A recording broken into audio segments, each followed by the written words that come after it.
Hola, en este video se va a explicar las diferentes representaciones de un objeto algebraico en las cuales se pueda representar, valga la redundancia. Entonces lo vamos a hacer utilizando el problema del video anterior, el de el salario, que depende de la cantidad de periódicos que se vendan. Entonces, bueno, ¿cuáles son esas cuatro representaciones? En primer lugar tenemos el lenguaje natural o escrito o el verbal también. También tenemos el tabular, que es cuando se representa a través de tablas. También tenemos el lenguaje algebraico y también el lenguaje gráfico o a través de una gráfica. Aquí en la gráfica se utilizan un sistema de coordenadas cartesianas. Bien, entonces veamos estas cuatro representaciones con el problema anterior. Entonces, el problema se planteaba precisamente de forma natural o escrito. Ahí se dice que el diario Investigación le paga a sus vendedores semanalmente de la siguiente forma: 15.000 colones de salario fijo más 25 colones por cada periódico vendido. Y Andrés, que trabaja en ese diario, desea conocer posibles salarios dependiendo de la cantidad de periódicos que venda por semana. Entonces ahí está el contexto, ahí está la situación, y a eso es lo que se le llama lenguaje natural o escrito.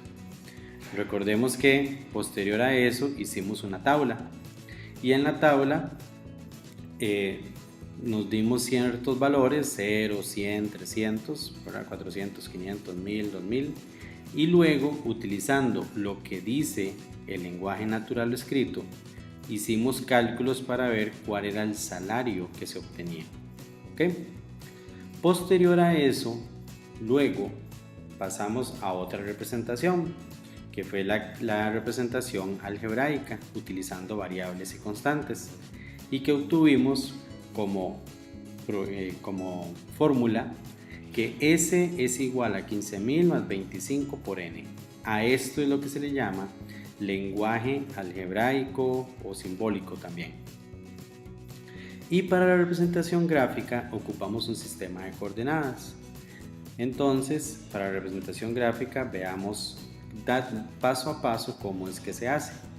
Para realizar el gráfico o la representación gráfica, en este caso lo primero que tenemos que hacer es definir bien cuáles son los ejes. Bueno, tenemos el eje X y el eje Y, pero tenemos que ver cuáles son las medidas. Como en este caso son valores tan grandes, no nos sirve ir de uno en uno, pues la cantidad de periódicos que vende o que puede vender Andrés puede llegar hasta los 2000 o inclusive más, entonces no sirve ir de uno en uno. Por eso en este caso la escala que hicimos acá es de 200 en 200, como se puede ver acá en el eje X. Y en el eje Y, como el salario también son valores muy altos, ¿verdad? De 10.000 en adelante, no podemos también ir de uno en uno, sino que tenemos que, en este caso escogimos de 10.000 en 10.000, entonces 10.000, 20.000, 30.000 y así sucesivamente. En este caso la K representa miles. Entonces, para hacer la representación gráfica, tenemos en la tabla o en la tabular, tenemos que, en el caso de que se vendan 0 periódicos, se tiene un salario de 15.000. Entonces, se coloca el punto acá aproximadamente en el 15.000. Después, si se venden 100 periódicos, se tiene un salario de 17.500, que sería un puntito por acá. Luego se pasa a 300. En el caso de 300 se tiene un salario de 22.500, que sería un punto por acá. En el caso de 400 es un salario de 25.000, que sería la mitad entre los 20.000 y los 30.000.